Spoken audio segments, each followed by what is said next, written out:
Inside Armada, au cœur de l'événement, avec Radio Sensation, du 5 au 16 juin. Eh bien, nous voilà à nouveau de retour sur les quais de la Seine pour vivre cette 7e édition de l'Armada qui se poursuit, vous le savez, jusqu'au 16 juin. Ah, vous ne le saviez pas? Écoutez, c'est l'occasion de profiter de ce nouveau mag pour vivre avec nous les coulisses de l'Armada. Pourquoi les coulisses de l'Armada?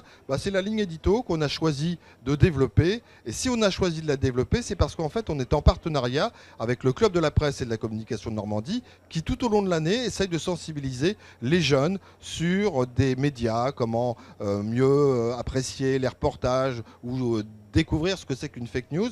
Et puis de l'autre côté, Radio Sensation, que vous connaissez bien, et qui fait à peu près la même chose en se déplaçant régulièrement à travers les monts et vallées pour essayer de disséquer à la fois l'information, l'appréhension des médias, ce genre de choses. Et puis on est sous la tente du département de Seine-Maritime qui nous accueille, on est très bien logés et donc on ne va pas s'en plaindre. Les coulisses de l'Armada, eh bien là vous allez vraiment en savoir beaucoup puisque nous avons ceux qui organisent tout, que l'on voit en fait peu, même s'ils sont très présents. En fait, on n'accorde peut-être pas suffisamment d'importance à ce qu'ils font. Ce sont les bénévoles. Et pour ce faire, on a 3 invités, à commencer par Dab de la Porte. Bonjour Dab. Bonjour Michel. Dab est responsable bénévole événementiel pour l'Armada. C'est le grand Manitou qui a orchestré l'ensemble de la venue des bénévoles et puis ensuite la répartition partage. On est en compagnie de Victoire de Ferré-Minier. Bonjour Victoire. Bonjour Michel. Victoire est assistante de direction au sein de l'Armada évidemment. Et puis Léo Roulant. Bonjour Léo. Bonjour Michel. Qui s'occupe de la gestion des... Ils sont gentils, ils me disent bon Michel, bonjour, j'adore ça. La gestion de la restauration au sein de l'Armada. On va voir avec vous parce que bénévole pour la première fois, le bénévolat, le monde associatif, vous connaissez depuis un certain temps. Alors juste pour celles et ceux qui se diraient mais je connais cette tête, oui, on va faire une petite parenthèse. Les Bouchons 276, Dab, ça vous dit quelque chose? Tout à fait. J'ai créé l'association en avril 2003, donc cette association a maintenant 16 ans.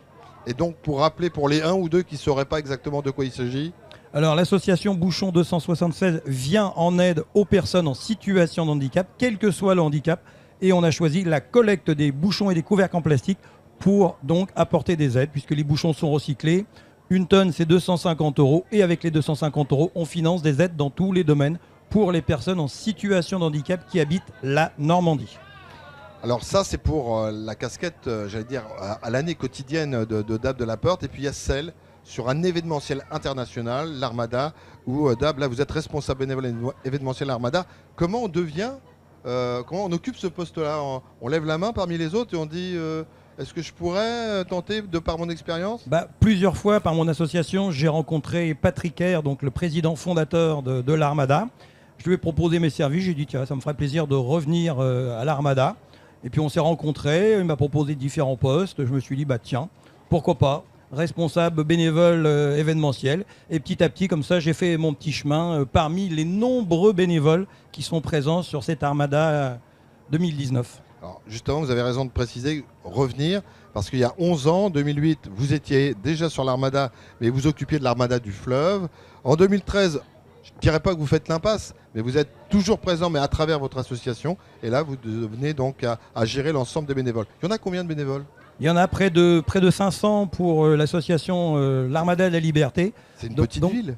Donc c'est une petite ville, une petite ruche effectivement, ouais. Mais c'est vrai que chacun a sa fonction, donc on n'a pas l'impression qu'on est 500, mais il y a vraiment du monde partout sur le site, car je rappelle qu'il y a 8 km de quai, donc il y a des bénévoles partout pour assurer la sécurité, la technique, vraiment chacun a un rôle bien défini. Sécurité technique, il y a combien de commissions en tout? Il y a un peu plus de 12 commissions, il y en avait 12, mais je crois qu'on est arrivé 13-14. Il y a des commissions qui se sont créées, par exemple.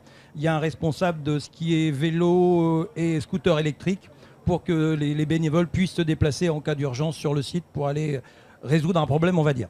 Alors Dab, vous avez, vous, une assistante personnelle pour gérer la totalité, mais il y a aussi l'assistante de direction. Et on a la chance de l'avoir avec nous, c'est Victoire. Victoire, beaucoup de responsabilités, encore toute jeune. Oui, c'est vrai. C'est dans le cadre de mes études que j'ai pensé à venir à l'Armada. J'y suis depuis septembre et j'en suis ravie. Les études, c'est quoi? Alors, je prépare des concours de la fonction publique. Donc c'est super d'être à l'Armada. J'ai beaucoup de chance.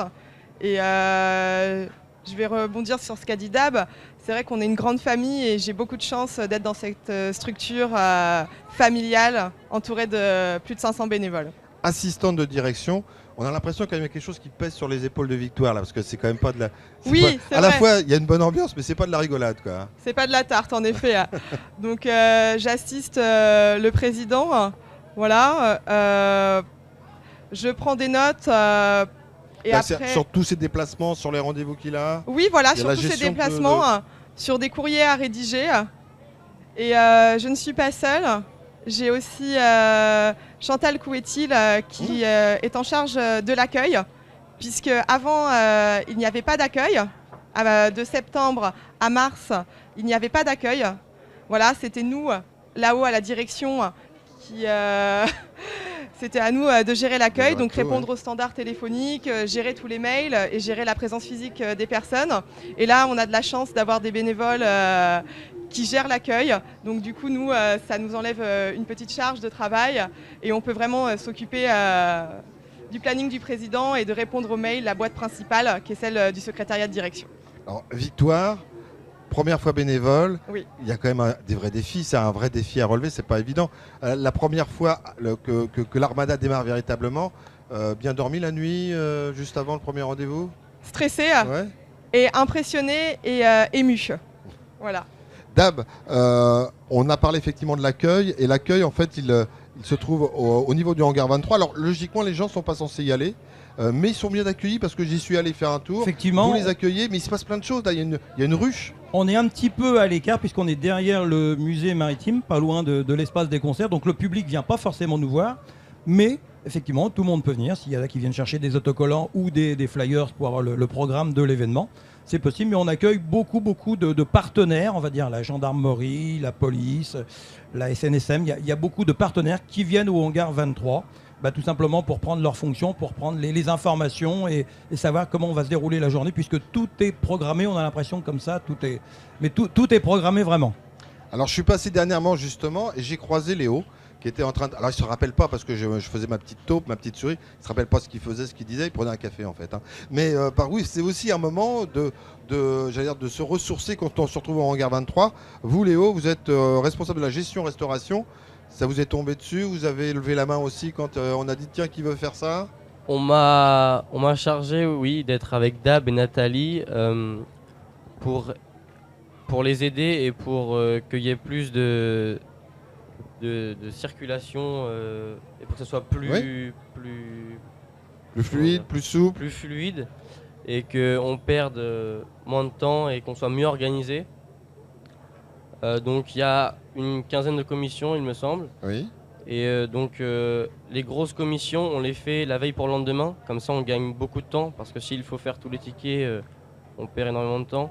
Et comme il y a des gens qui viennent souvent régulièrement chercher leur ticket, on perd beaucoup de temps à ça. Donc on les fait la veille pour le lendemain. Alors vous savez Léo que vous êtes quelqu'un qui est forcément très aimé, mais très attendu de la part des bénévoles parce que c'est la restauration. Ah oui. Alors s'ils ont...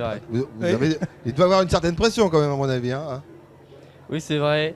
Il y a beaucoup de gens qui sont contents de vous voir arriver. Voilà, c'est ça, et de venir. Alors d'abord, on a deux jeunes qui sont ici avec des responsabilités différentes.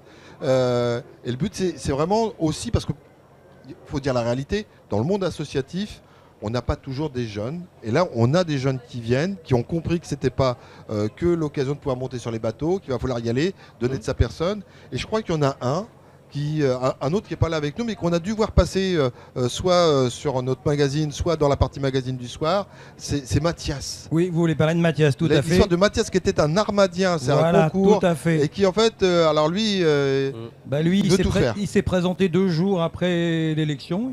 Il n'a pas été retenu à Armadien. Et 2 jours après, il était présent dans les couloirs de l'Armada. Il s'est proposé comme bénévole. Et justement, ce jour-là, on partait poser des banderoles sur les quais. Et il est venu avec nous pendant 2 jours poser les banderoles des différents partenaires sur le site de l'Armada. Donc voilà, un jeune qui vient, on était super contents parce qu'il aurait pu rester tranquillement chez lui.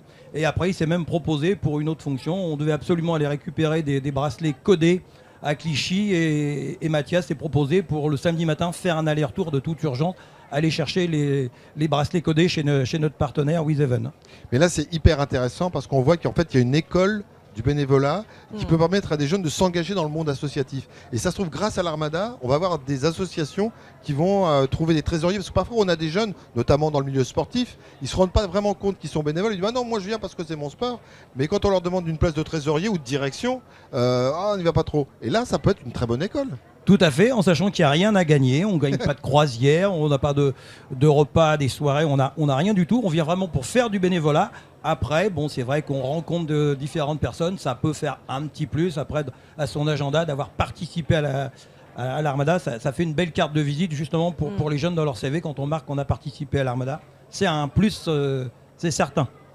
Léo, c'est quoi une journée pour vous? Puis après, on demandera à Victoire une journée type. Je sais bien qu'elles doivent être différentes pendant une dizaine de jours, mais c'est quoi une journée type? Je commence à faire les tickets. Ouais. Parce qu'il y a toujours des gens qui viennent, même à 9h, il y a toujours des gens qui viennent récupérer leurs tickets.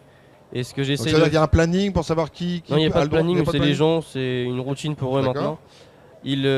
Donc ensuite, pendant ce temps-là, j'essaye de préparer les grosses commissions, donc la sécurité générale, la propreté et tout ça. Ne rigolez pas, Victoire, dès qu'on dit grosse commission. Depuis tout à l'heure, vous vous retenez, c'est une heure. Bah oui, mais c'est pas grave, Léo, c'est Victoire. Pardon. Oui, donc des commissions importantes, c'est pas mieux, on tente. Les équipes. Les équipes, voilà, on va sauver, voilà. Bon, on va sauver Léo. Ensuite. Et donc ensuite, je les prépare pour le lendemain et ensuite je me mets à disposition l'après-midi, je me mets à disposition de tout le monde pour essayer d'aider le plus possible. Victoire. Votre journée type, si on a une. La journée type, elle ne se ressemble pas. Tout dépend de l'agenda du président. Et tout dépend aussi de ma fatigue, je dirais. Mais voilà, on vient avec le sourire et on repart avec le sourire. Donc une journée type, c'est vers 8h30, on commence, on prend un café avec les collègues. Et souvent, on est appelé un peu en urgence. Ouais. On gère l'urgence beaucoup. On gère l'urgence, voilà. C'est une réalité parce qu'il y a parfois des choses qu'il faut... Et on a besoin surtout de rester là-haut, au premier étage, puisque c'est le PC organisation. Donc il faut toujours qu'il y ait une présence physique pour répondre au téléphone. Victoire, ça a commencé quand l'aventure pour vous? En septembre. En septembre. Voilà. Donc ça veut dire que vous avez donné de votre temps, là vous préparez votre concours. En plus des cours, donc, tout à fait. Ça, hein. Et là je suis entièrement disponible, donc c'est d'autant mieux. Et c'est pas terminé puisque après l'Armada, on se reverra tous entre bénévoles. Et s'il y a encore besoin d'aide, pour certains, on sera là et on aura besoin de se retrouver. Léo, Victoire, Dame n'écoute pas là, il n'écoute plus. Comment il est en termes de responsable pour les bénévoles? Sympa, il tout est dire. Il très gentil et très ouvert à tout. Et c'est vraiment une personne que j'apprécie. Oui, on a un super contact avec lui. C'est fraternel. On se dispute jamais. On se dit les choses. On est franc entre nous et on s'adore. Et on va se revoir après. Ah oui. Dab, vous les avez bien dressés. Hein. J'ai pas entendu. C'est ça aussi qui fait que c'est toute une équipe. C'est l'ambiance. Bien sûr, je dirais pas qu'il y a justement des coups de gueule, mais de temps en temps, il faut y aller parce qu'il y a des choses à gérer. Il faut lever un peu le ton pour que tout soit prêt, notamment pour les tickets, puisque quand les responsables de commission viennent chercher leurs tickets restants, ça veut dire que derrière, il faut que eux redistribuent les tickets, donc il faut que ça soit, c'est presque à la seconde, quoi. Ouais. Mais ce que je voudrais dire tout de suite, Michel, c'est surtout qu'il faut remercier tous les bénévoles.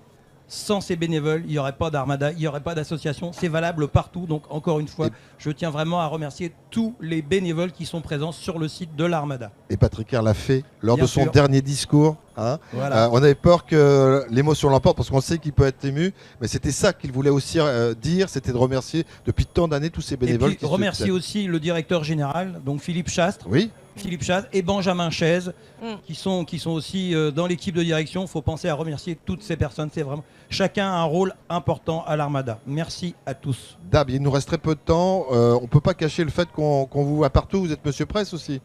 Je fais aussi des interviews vis-à-vis pour justement parler des bénévoles, mettre à l'honneur tous les bénévoles. Et c'est vrai que ça fait pas mal de plateaux que je fais depuis le début de l'Armada, depuis 3 jours. Stressant ou pas spécialement? Non, comme je le fais déjà pour mon association, ça me gêne plus. Maintenant, je suis un peu à l'aise, on va dire. Merci à vous trois. Merci d'être passé par notre plateau pour faire découvrir ces coulisses de l'Armada, puisqu'on l'a dit, sans tous ces bénévoles, hein, Dab, il n'y aurait pas d'Armada. Enfin, en tout cas, elle ne serait pas comme celle-ci, loin de là. Merci à vous. D'autres magazines vont se succéder. Vous nous retrouvez sur Inside Armada. Et puis, n'oubliez pas également tous nos rendez-vous sur Radio Sensation. Merci de nous avoir suivis. Venez nous rejoindre sur les quais ici de la Seine à Rouen. Et puis, si vous voulez aussi profiter de la grande parade, je sais que tout le monde l'aime bien, la parade, ça sera le 16 juin prochain. À bientôt.